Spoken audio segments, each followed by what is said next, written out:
अगर तुम 2024 में इंस्टाग्राम स्टार्ट करके उसे पैसे कमाने का मशीन बनाना चाहते हो तो ये वीडियो तुम्हारे लिए ही है मेरे दोस्त। इसे बिल्कुल भी स्किप मत करना, नहीं तो तुम्हारा भी हाल उन 90% लोगों के जैसे होगा जो फेक गुरु से ज्ञान लेकर इंस्टाग्राम स्टार्ट करते हैं और फिर 1-2 साल की मेहनत बर्बाद करने के बाद कहते हैं इंस्टाग्राम तो मेरे बस का है ही नहीं। तुमने नोटिस किया होगा इन फेक गुरुज के पास खुद का एक भी इंस्टा पेज नहीं होता जिस पर वाकई में इन्होंने अच्छी ग्रोथ हासिल की हो, लेकिन वे तुम्हें ग्रोथ के झूठे सपने बेचेंगे। मैं उन फेक गुरुज में से नहीं हूँ। मैंने खुद सिर्फ 5 महीने में 4 लाख से ज्यादा फॉलोअर्स गेन किए हैं और यह सब एक प्रॉपर स्ट्रेटेजी से किया गया है। पिछले 1 साल से मैं इंस्टाग्राम पर हूँ। इतने दिनों में मैंने कई गलतियां की हैं जो मुझे अब महसूस हो रही हैं। अगर मैं उन फेक गुरुज की बातों में आकर वो गलतियां नहीं की होती तो आज मेरे पेज पर इससे डबल फॉलोअर्स होते और जितना पैसा कमाया है उससे कई गुना ज्यादा कमा चुका होता। आज मैं तुम्हारे साथ वो एग्जैक्ट रोड मैप शेयर करने वाला हूँ जो मैंने फॉलो किया। तुम वही मिस्टेक्स रिपीट मत करना जो मैंने की थी। Let me start with the mistake जो मोस्ट लोग करते हैं,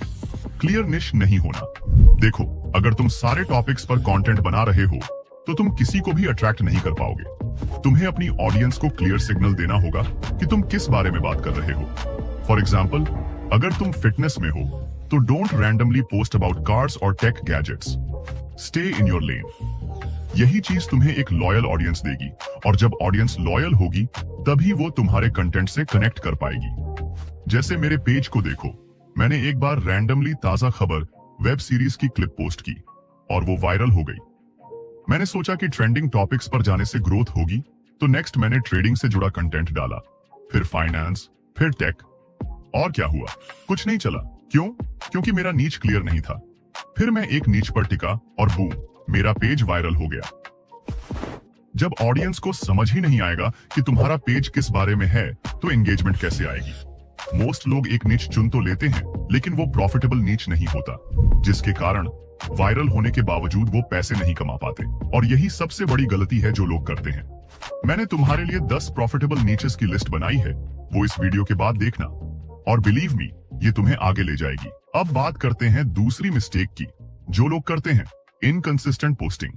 गाइस, इंस्टाग्राम का एल्गोरिदम लव्स कंसिस्टेंसी। अगर तुम यहाँ वहां रैंडम पोस्ट कर रहे हो और फिर गायब हो जाते हो तो एल्गोरिदम तुम्हें कभी फेवर नहीं करेगा। The goal here is to show up consistently.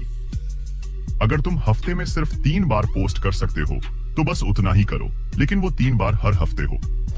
Algorithm और ऑडियंस दोनों को कंसिस्टेंसी चाहिए। याद रखना, तुम्हारे पोस्ट्स के बीच गैप्स नहीं होने चाहिए। अब देखो, मेरी बात लो। शुरुआत में मैं फोकस्ड था, हर दूसरे दिन एक रील पोस्ट कर रहा था, लेकिन जैसे ही मैंने इनकंसिस्टेंट होना शुरू किया, फॉलोअर्स कम होने लगे। इनकंसिस्टेंसी का एक बड़ा रीजन ये भी होता है कि कंटेंट क्रिएशन में एफर्ट लगता है। पहले मैं नॉर्मल एडिटिंग करके सिंपल रील्स बना देता था और वो वायरल हो जाती थी। अब जब मैं प्रॉपर रिसर्च, स्क्रिप्टिंग और एडिटिंग कर रहा हूँ तो टाइम लग रहा है। एक प्रो टिप देता हूँ जिससे स्टार्टिंग में तुम भी जल्दी रील अपलोड कर पाओगे। अगर तुम फिटनेस निच में हो तो देखो कौन सी वायरल रील्स चल रही हैं, उनसे इंस्पिरेशन लो, उनका हुक पकड़ो और उसे अपने तरीके से रिक्रिएट करो। एडिटिंग भी उसी स्टाइल में करने की कोशिश करो या उसे और बेहतर बनाओ। 10 ऐसी रील्स बना लो, गारंटीड तुम्हारा पेज ग्रो करेगा। जब अच्छे खासे फॉलोअर्स आ जाए तब कंटेंट क्वालिटी पर ज्यादा फोकस करो, लेकिन एक चीज याद रखो, इनकंसिस्टेंट कभी मत होना। लोग बहुत सारे कारण से इनकंसिस्टेंट होते हैं, जिनमें से सबसे बड़ी वजह है पैसा। देखो, इंस्टाग्राम पर डायरेक्ट मोनेटाइजेशन सिस्टम नहीं है जैसे कि यूट्यूब या फेसबुक पर है, तो तुम्हें पैसे कमाने के लिए कुछ ऑल्टरनेट मेथड्स का सहारा लेना पड़ेगा, जैसे एफिलिएट मार्केटिंग, स्पॉन्सरशिप्स या अपने प्रोडक्ट्स सर्विसेज सेल करना। लेकिन स्पॉन्सरशिप्स हमेशा अवेलेबल नहीं होती। ब्रांड्स तभी तुम्हें नोटिस करते हैं जब तुम्हारे पेज पर कोई वायरल रील चल रही हो, वरना स्पॉन्सर्स तुम्हें इग्नोर कर सकते हैं। मैंने ये मिस्टेक की कि मैं सिर्फ वेट कर रहा था कि स्पॉन्सर्स मुझे अप्रोच करेंगे, लेकिन हर बार स्पॉन्सर्स तुम्हारे पास खुद नहीं आते। कई बार तुम्हें खुद ब्रांड्स को अप्रोच करना पड़ता है।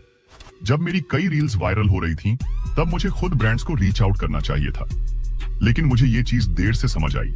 अब जब मैंने खुद ब्रांड्स को ईमेल करना शुरू किया है तो मुझे पहले से कहीं ज्यादा स्पॉन्सरशिप डील्स मिल रही हैं। अब आते हैं सबसे बड़ी गलती पर जो लोग करते हैं, फेक गुरुज का एडवाइस फॉलो करना। देखो भाई, यूट्यूब पर भरे पड़े हैं लोग जो तुम्हें बिना सिर पैर की टिप्स देंगे। फेक फॉलोवर्स खरीद लो, दिन में 5 रील्स डालो, रैंडम हैशटैग यूज करो। सीरियसली गाइस, ये सब बस्टेड स्ट्रेटजी है। हैशटैग्स सिर्फ उतने ही यूज करो जितने जरूरी हैं और जो आपके कंटेंट से डायरेक्टली रिलेटेड हो। जितने ज्यादा रेलेवेंट होंगे उतना बेहतर। कैप्शन को शॉर्ट और कैची रखो, जैसे लोग यूट्यूब का टाइटल रखते हैं।